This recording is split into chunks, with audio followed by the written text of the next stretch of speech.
what we all saw and heard in Helsinki today is really frightening. An absolutely shameful display by an American president with the whole world watching. Mr. President, you tweeted this morning that it's U.S. foolishness, stupidity, and the Mueller probe that is responsible for the decline in U.S. relations with Russia. Do you hold Russia at all accountable for anything in particular? And if so, what would you consider them that they are responsible for? Yes, I do. I hold both countries responsible. I think that the United States has been foolish. I think we've all been foolish, but I do feel that we have both made some mistakes. I think that the probe is a disaster for our country.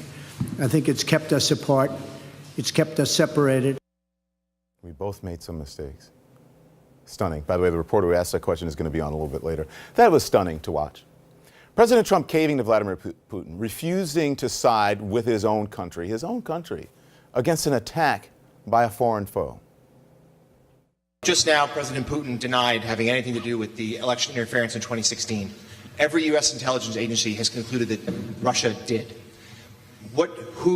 My first question for you, sir, is who do you believe? So let me just say that we have two thoughts. You have groups that are wondering why the FBI never took the server. Why haven't they taken the server? Why was the FBI told to leave the office of the Democratic National Committee? With that being said, all I can do is ask the question. My people came to me, Dan Coates came to me, and some others. They said they think it's Russia. I have President Putin. He just said it's not Russia. I will say this. I don't see any reason why it would be. That was deflection. That was President Trump trying to deflect, more interested in talking about the Democrats' server than about what Russia actually did. It is pure capitulation for him to stand next to Vladimir Putin and say he doesn't see any reason why Russia would attack our democracy. All I can do is ask the question? That's not true. He can do a lot more than ask the question. He can stand up for the truth and condemn what we all know Putin did instead of siding with Russia. He could be a strong, tough leader, the person he thinks he is, instead of quailing beside the Russian strongman. His own director of national intelligence, Dan Coates, saying this today. We have been clear in our assessments of Russian meddling in the 2016 election and their ongoing persuasive efforts to undermine our democracy. And we will continue to provide unvarnished and objective intelligence in support of our national security. Can we still call President Trump the leader of the free world? Can we still call him the leader of the United States? He has gone from snarling alpha dog in Brussels, blasting our allies, to Putin's lapdog in Helsinki. Just take a look at the front page. This is the New York Daily News. That's tomorrow. Accusing the president of showing him shooting Uncle Sam in the middle of Fifth Avenue. Accusing him of treason, I should say. And shooting Uncle Sam in the middle of Fifth Avenue. There have been so many moments over the past year and a half when we all thought that this is madness. But this time, this is different. This is not just Trump being Trump. This is something no president in recent memory has done, even with Putin saying this. President Putin, did you want President Trump to win the election, and did you direct any of your officials to help him do that? Yes, I did. Yes, I did. Because he talked about bringing the U.S.-Russia relationship back to normal. But President Trump, he'd rather talk about Hillary Clinton's emails, but her emails. And we know what happened the last time he did that.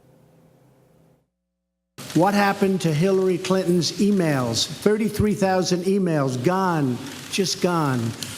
I think in Russia they wouldn't be gone so easily. I think it's a disgrace that we can't get Hillary Clinton's 33,000 emails. So I have great confidence in my intelligence people, but I will tell you that President Putin was extremely strong and powerful in his denial today. And what he did is an incredible offer. He offered to have the people working on the case come and work with their investigators with respect to the 12 people. I think that's an incredible offer, okay? Sorry, it's not funny. It's laughable. An incredible offer? Is he serious? President Trump thinks Mueller should work with Putin. Obviously, that will never happen, nor should it happen. We've been asking all along, why is he refusing to condemn Russia?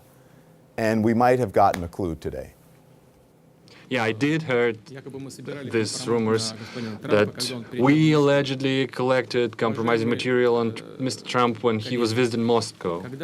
Well, distinguished colleague, let me tell you this. When President Trump visited Moscow back then, I didn't even know that he was in Moscow. I treat President Trump with utmost respect. But back then, when he was a private individual, a businessman, nobody informed me that he was in Moscow. That needs to be fact-checked.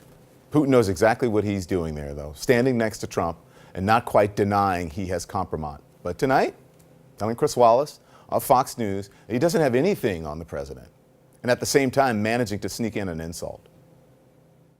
We don't have anything on them, and there can't be anything on them. I don't want to insult President Trump when I say this, and I may come as rude. But before he announced that he will run for presidency, he was of no interest for us. Vladimir Putin outfoxing President Trump at every turn. And remember, Putin is the man who supports Bashar al-Assad's bloody regime, who annexed Crimea, who is meddling in Ukraine, who has been blamed for a chemical weapons attack on British soil. This is the man President Trump says he trusts over his own intelligence people. Why? Why? You have to ask yourself why. In the wake of all this, you've also got to wonder what Trump and Putin said to each other behind closed doors. But one thing is for sure. What we all saw and heard from President Trump today was shameful. And it demeans the honor it is to be the leader of the free world. Can we still call him that?